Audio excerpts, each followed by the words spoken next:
It was very interesting. It is very good.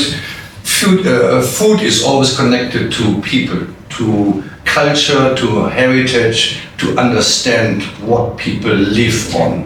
And it was very surprising to see during my time, first when I arrived in Kolkata, we had the festival. I was very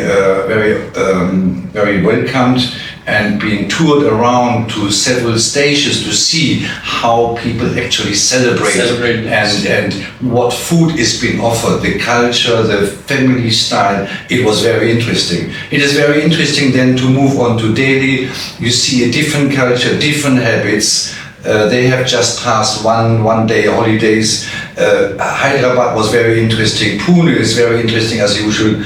Bangalore, as always, a totally different country, different flavors, different habits.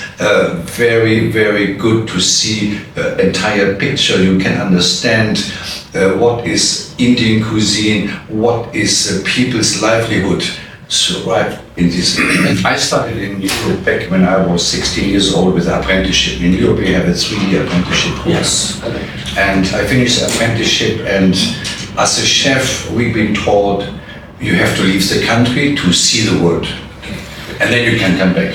So I left very early Germany and I moved to England. I worked in England for 4 years, and then I saw a huge poster of Hong Kong.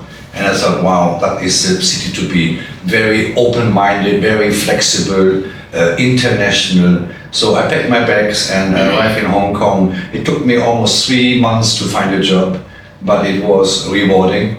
The contracts normally only lasted for 2 years, so I didn't intend to stay longer. But with flexibility and with a diverse asset of food cultures and people, Hong Kong is never sleeping. It was always on the go. So I worked in hotels, in restaurants. I moved to Beijing in between for 2 years, and I came back to Hong Kong. I opened restaurants. I opened the new airport hotel. I've been with the airport hotel for 10 years. So you go all through this restaurant business, hotel business, club business to understand the actual needs and wants from the customers, right? Of course, the most important thing is I have been invited to serve at ICI as the program director. I started with a chief instructor position and been promoted several times.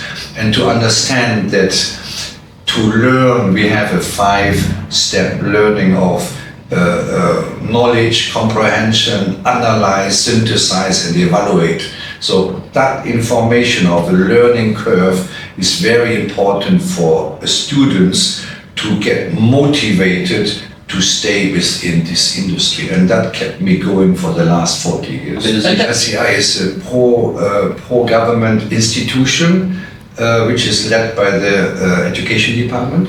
So we are accredited also by the Hong Kong Accreditation Council, and we offer programs where I worked, pre-employment and in-service provider, QF level programs between 1 and 4. Oh, great. So we took all the students coming out of the school and bring them up to the technical level. That's right. It's very interesting. Normally when I come to YCO, I don't have enough time to review all individual institutions.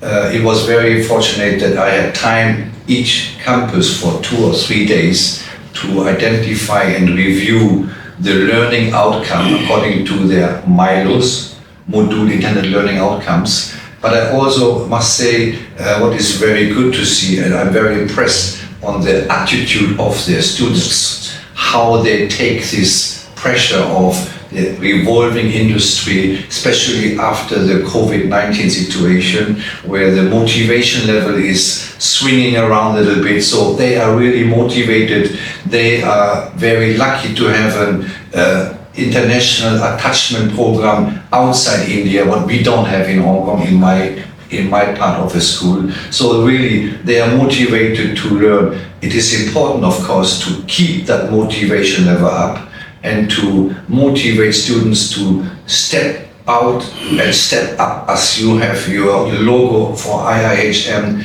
to be professionals seen in the industry. And that is I have seen several institutions and they're all almost at the par each other. And it's very good to see that you have one syllabus, one program, but teach exactly the same in all the other campuses. As I have just viewed around several campuses, I talk to different students and it's always the same message. The first thing is, of course, ethical behavior. Our industry is very much rewarding, but we need to behave, we need to be professional. In order to be professional, you need to be motivated yourself and you need to be honest to yourself. Is that an industry where you want to pursue further studies? As everybody is motivated, of course, I very much welcome extra curriculum activities. This is very important for the students to see something what happened outside our school system, what we thought every day. And of course, with interacting with stakeholders is very important to see directly the feedback from the stakeholder, what is required in the industry when they come out. So I can only tell all the students, stay motivated, stay honest to yourself, try to be an entrepreneur, see the industry like it is your business. How would you run the business? And if you ask yourself, would I like to have this if I would be the guest? If you answer yes, then go ahead and do your job and you will enjoy it. For a great hospitality career, call 98310 50,000.